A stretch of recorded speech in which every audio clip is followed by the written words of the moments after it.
Joignez-vous à la discussion. Appelez ou textez le 187 Cube Radio. 1877-827-2346. On va joindre rapidement Yves Poirier, journaliste à TVA. Yves, bonjour. Bonjour Benoît. T'as pas d'habit aujourd'hui, pourquoi?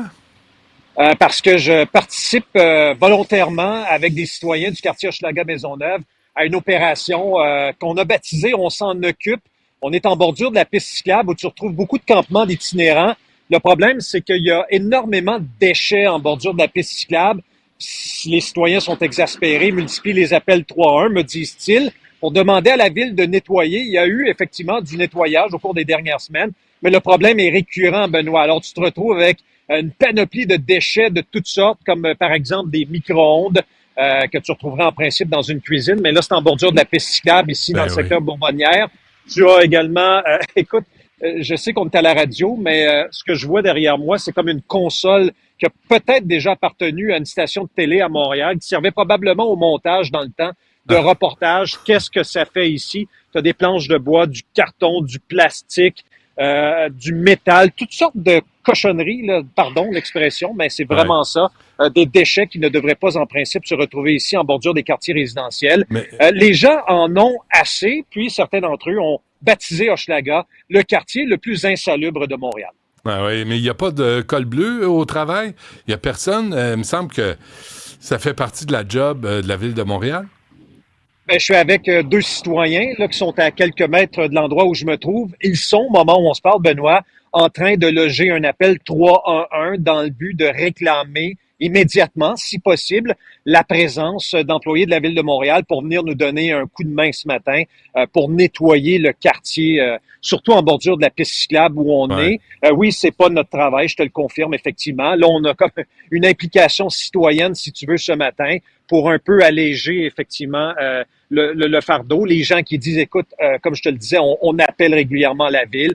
On se fait dire qu'on va prendre en main le dossier. Ça se fait pas. Alors, on décide ce matin de prendre en main nous-mêmes cette affaire. Et les citoyens du quartier vont organiser demain, d'ailleurs, le gala. Ils ont créé leur propre gala pour dénoncer l'insalubrité de leur quartier. Ils ont publié ça récemment sur les réseaux sociaux. Ils ont remis aussi la palme d'or au maire Pierre Lesarblais du quartier Hochelaga-Maisonneuve, le maire de l'arrondissement le plus sale en ville, ce qui est à la fois baveux et un peu humiliant, je te dirais, Benoît, mais il tenait à le faire effectivement pour mettre un peu de la pression sur la Ville de Montréal pour qu'elle prenne la situation en main. Je veux pas blâmer les itinérants ici, Benoît. Peut-être effectivement que certains déchets accumulés proviennent effectivement des sans-abri qui ramassent toutes sortes de déchets dans le quartier, mais il y a peut-être eu, selon les citoyens également, des dépôts sauvages. Tu sais, t'en profites quand tu vois des amoncellements dans un parc ou une bordure de terrain où je suis, en bordure de la rue Notre-Dame,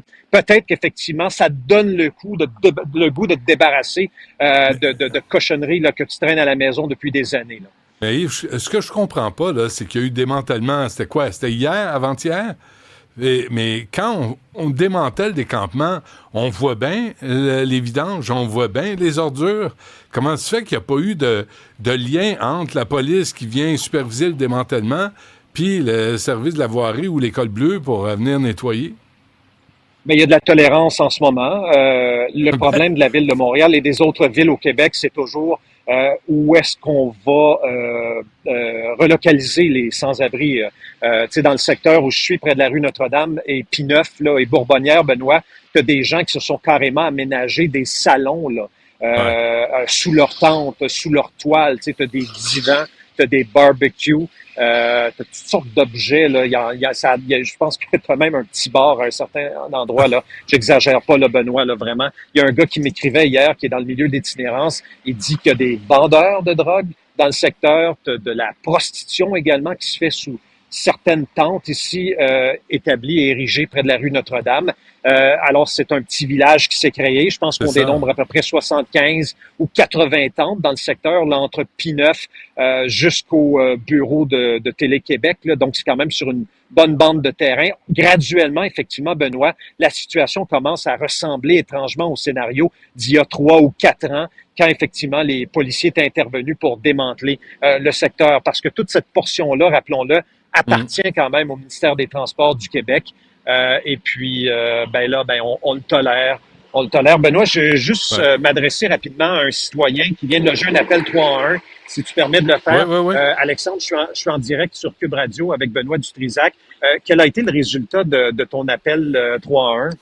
Au 3-1, finalement, on m'a dit de ne pas toucher aux seringues ni aux condoms souillés et de ne rien faire, d'appeler la ville. Ils m'ont dit qu'une équipe allait venir d'ici 30 minutes pour ramasser les seringues et les condoms, mais pas le reste des déchets. Après, évidemment, j'ai dit, mais il y a énormément de déchets. Attendez, vous avez dit une demi-heure. Dans 30 minutes, Dans 30 minutes, on va avoir les équipes de la ville de Montréal, d'après l'appel du 3-1, qui vont pouvoir venir nous rejoindre pour ramasser les déchets dangereux. étrangement, il aura fallu presque une intervention, encore une fois, de TVA Nouvelles, de Cube Radio, parce que vous avez appelé au cours des derniers jours et il n'y a pas eu d'intervention dans la demi-heure suivant votre appel.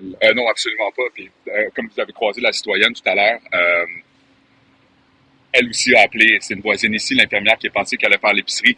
Les gens appellent, il n'y a absolument rien qui est ramassé. Ça fait environ 6 mois que la piste cyclable a l'air de ça, avec des déchets qui jonchent le sol, qui appartiennent pas aux itinérants, qui appartiennent à personne. On s'entend, c'est un dépotoir maintenant. Là. C'est plus la faute à personne, c'est juste que ça traîne, ça doit être ramassé et ça ne l'est pas.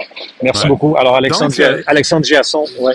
Merci, M. Chiasson. Mais donc, le terrain appartient au ministère des Transports. Mais là, Oui. on appelle la ville, tout le monde se lance la balle. Là, il devrait y avoir quelqu'un dans 30... Vas-tu être là dans 30 minutes, Yves? Ah, absolument, Benoît, on est prêt à y passer toute la journée. J'ai vraiment OK. du pain sur la planche. Là. Je vois ça. Honnêtement, j'ai pas juste le secteur Notre-Dame-Bourbonnière à ramasser. Là. J'ai tout au long de la piste cyclable, là, je me suis muni de 32 sacs de vidange. Là. Tu sais, les Avec larges, des- les extra larges, Benoît, les Ah, extra c'est bon. larges, mais très résistants, là, ceux qui déchirent pas. Ça m'a coûté 27 piastres ce matin pour ces sacs de vidange-là. Je compte m'en servir. Mets ça alors, sur je ton compte de m'excuserai. dépenses. Yves, mets ça sur Oui, le ben, compte de il y a- Mais alors, on je tiens à peut- m'excuser sur l'aspect environnemental. Il y aura peut-être quelques articles Ouais. qui devraient être recyclés qui vont se retrouver dans les poubelles aujourd'hui. Ouais.